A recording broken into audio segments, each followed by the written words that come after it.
19일에 성공적으로 첫 시험 비행을 마친 KF-21이 장안의 화제입니다.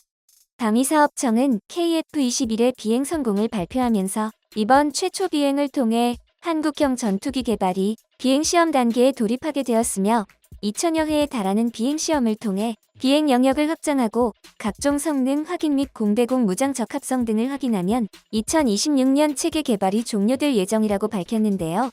블룸버그에서도 KF-21의 성공에 대해 대서특필하고 나섰을 정도입니다. 이런 가운데 일각에서는 박시몽 박사가 없었다면 KF-21의 성공도 없었을 것이다라는 목소리가 나오면서 박시몽 씨가 누구인지에 대해 관심이 집중되고 있는 상황이라고 하는데요. 박시몽 씨는 KF-21의 개발 때문에 미국에서 감옥까지 다녀온 인물로 드러났는데요. KF-21 때문에 전과자가 되다니 박시몽 씨에게 무슨 일이 있었던 것인지 한번 자세히 알아보도록 하겠습니다.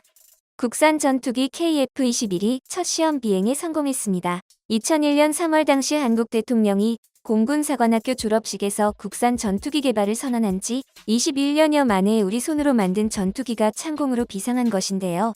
이로써 한국은 세계 8번째 초음속 전투기 개발국에 성큼 다가서게 되었습니다. 이전까지 초음속 전투기를 독자 개발한 국가는 미국, 러시아, 중국, 일본, 프랑스, 스웨덴, 유럽 컨소시엄뿐이었지만 이제 한국도 그 대열에 합류하게 된 것인데요. KF-21 CJ 1호기는 이날 오후 3시 40분 제작사인 경남 사천에 한국항공우주산업 인근공군 제3훈련 비행단 활주로를 굉음을 내며 박차고 이륙했습니다. 꼬리 날개에 001이라는 숫자와 조종석 하단에 그려진 태극기가 선명했는데요. 이 모습을 본 어느 누리꾼은 F-22 랩터 아니냐? 라고 반응했습니다. 이런 반응이 나올 만도 한 것이 앞에서 봐도 옆에서 봐도 F-22와 KF-21이 매우 닮은 외관을 하고 있었기 때문인데요. 1960년대부터 개발되기 시작한 F-22 랩터는 현존하는 최강의 전투기로 불립니다. 2000년대 이후 개발된 4.5세대, 5세대 전투기들은 모두 21세기에 등장한 첨단 항공우주 기술들이 집약돼 있고 성능에 있어서도 기존 4세대 전투기들과 차원이 다르지만 실제로 하늘에 올라가면 이 모든 전투기들이 한 수 접고 들어가는 절대 강자가 바로 F-22 랩터입니다. 중요한 것은 KF-21이 왜 F-22 랩터와 거의 똑같은 모습을 하고 있냐는 것인데요. 사실 이것 때문에 KF-21 개발자 중 한 명이 미국에서 실형에 처하게 된 일이 있었습니다. 미국의 전투기 생산업체에서 취득한 정보를 한국 항공산업 관계자에게 제공한 혐의로 체포한 뒤 21개월의 실형을 선고했는데요. 이때 미 연방검찰은 미국 국적자인 한국인 개발자가 지난 2011년에 한국으로 이주하면서 과거 근무했던 미국 방산업체들의 소프트웨어와 정보를 의도적으로 가져갔다고 지적했습니다. 발사체, 유도미사일, 탄도미사일, 로켓, 어뢰폭탄, 지뢰와 관련된 기술 자료 등을 말이죠. 이런 방산 기술은 국가기밀이기 때문에 미국 이외의 국가에 유출해서는 안 된다고 합니다. 또 개발자가 한국에서 별도의 회사를 설립한 이후 2014년에 의도적으로 한국항공우주산업 관계자에게 미국의 국제무기거래 규정에 위배되는 내용이 포함된 설명회를 진행했다고도 주장했습니다. 이에 따라 검찰은 2017년에 그를 기소했으며 2019년에 체포했던 것인데요. 그의 정체는 메타비스타의 CTO직에 있는 박시몽 씨였습니다. 한국계지만 미국 국적을 가지고 있는 엄연한 미국인임에도 지극히 한국적인 이름인데요. 박시몽 씨는 그의 나이 20세에 미국으로 이민을 가서 미국 국적을 획득한 뒤 맥도넬 더글라스, 보잉, 로키드 마틴, 레이시온에서 F-22 랩터 전투기 양법 및 무장 시스템 소프트웨어 개발 총괄에 관여했습니다. 무엇보다도 F-22 랩터의 무장체계 소프트웨어 시스템 설계 책임자를 지냈다고 하는데요. 그런데 이와 관련해서는 미국 법원도 기소장도 명확히 밝히고 있지 않아서 실제로 그가 F-22 랩터를 담당했는지의 여부는 당사자들 외엔 아무도 모르죠. 이후 한국으로 돌아온 박시몽 씨는 2011년에 네비오닉스 코리아를 설립했습니다. 하지만 이 회사는 미국의 군사기밀과 관련된 업무를 하는 회사는 아니었죠. 센서 퓨전 기술을 기반으로 하는 항법 소프트웨어 및 무인 항공기 시스템, 영상 분석 시스템 등의 원천 기술을 확보했으며 정부국책 사업을 통한 4건의 기술 개발을 지속적으로 수행하여 국가적 원천 기술을 확보했는데요. 미국에서 문제 삼은 것은 2014년 박시몽 씨의 행보였습니다. 카이 관계자에게 의도적으로 기밀이 포함된 프리젠테이션을 진행했는데 이때 미국 항공업체로부터 획득한 정보가 들어가 있었다는 것이죠. 카이 이외에도 한국의 다른 방산 업체들에도 기밀 내용이 들어있는 브리핑을 했다고도 주장했는데요. 당시 미국 검찰은 박 씨가 방산 업체들로부터 계약을 따내기 위해 이 같은 일을 했다고 밝혔습니다. 합리적 의심인 것이 한국의 전투기 개발은 2001년 당시 한국 대통령이 국산 전투기 개발을 선언하고 사실상 제대로 진척된 적이 없었는데요.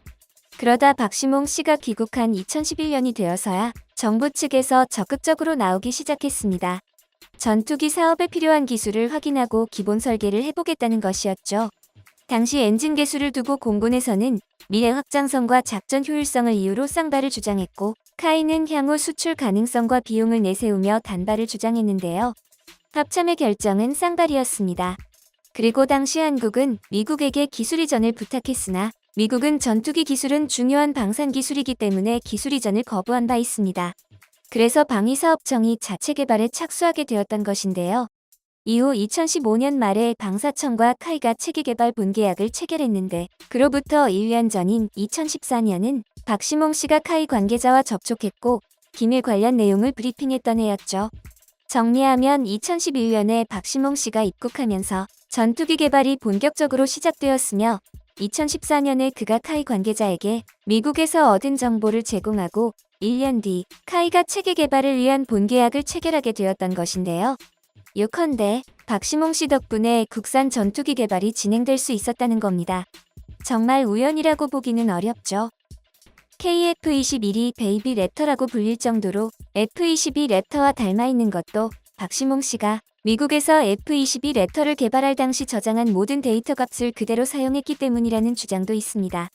생김새도 최대한 비슷하게 기체를 만들어야지만 각종 데이터 값이 흐트러지지 않을 테고 개발 기간도 단축되고 개발에 실패할 가능성도 현저히 낮출 수 있었기 때문이라는데요.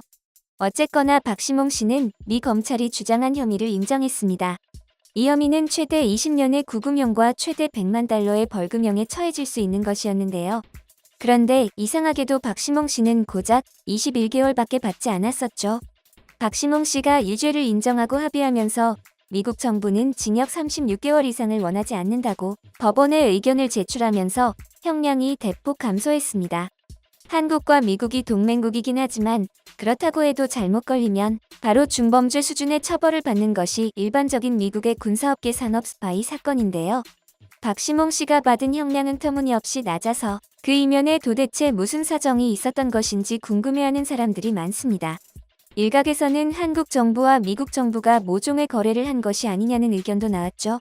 석방 후 박시몽 씨는 나사와 10여 년간 차세대 액체수소 운용 기술을 연구해온 백종훈 박사와 손잡고 한국을 에너지 자립국으로 만들겠다는 목표를 세웠습니다.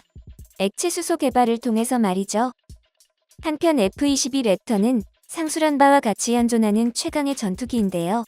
오죽하면 F-22 랩터를 일본이 도입하는 순간 동북아의 전략 균형이 깨진다는 전망까지 나옵니다. F-22가 배치된 지 30여 년이 다 되었지만 현재까지도 최강인 이유 중 가장 중요한 것은 보이지 않는 능력 때문인데요. 레이더로 탐색이 거의 안 된다고 알려져 있죠. 기적적으로 F-22를 탐지하는 데 성공한다 하더라도 적기가 F-22를 향해 미사일을 발사하는 것은 불가능에 가깝다고 합니다. 워낙 성능이 압도적이다 보니 미국은 일찌감치 F-22의 해외 수출을 금지한 바 있습니다. 당초 제작사인 로키드 마틴은 양산 직전까지만 하더라도 이스라엘, 일본과 같은 1급 동맹은 물론 한국에게까지 F-22 판매를 추진했지만 클린턴, 부시, 오바마에 이르기까지 그 어떤 행정부도 F-22의 해외 판매를 승인하지 않았죠. 특히 지난 2007년 아베 신조 일본 총리가 북한의 핵실험에 강력하게 반발하며 이에 대한 강경 대응 체계 일환으로 F-22 100대 도입을 선언하고 백악관에 막대한 로비를 했고 이 소식을 들은 이스라엘과 호주까지 나서 F-22 판매를 요청했지만 결국 미국은 F-22를 팔지 않았습니다.